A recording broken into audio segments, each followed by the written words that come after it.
Assalamu алейкум, кандайсыздар? Биз болсо азыр жаңы объектибиз салынып турган жерге келдик. Барпалы Кулоо магистраль көчөлөрүнүн кесилишинде. Бул жерде общий территория 15 гектар жер. Өзүнүн мектеби, 2 садиги менен, бизнес-центрлер менен, футболный полялар менен салынат, Кудай буйруса. Өзүңүздөр көргөндөй эле мынакей айланасын бүт барын контейнер менен тосуп, даяр кылып жасап койгонбуз. Бул жакта объектибиздин ичинде өзүнүн офистери болот, мына жакшынакай сонун. Тоонун түбү, тоого жакын, аба таза.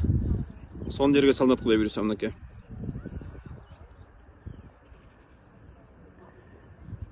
Аз калды буйруса, жакын арада продажага чыгат. Даярданып туруңуздар, кыжалат болбоңуздар. Бул жер уже сатылып алынган.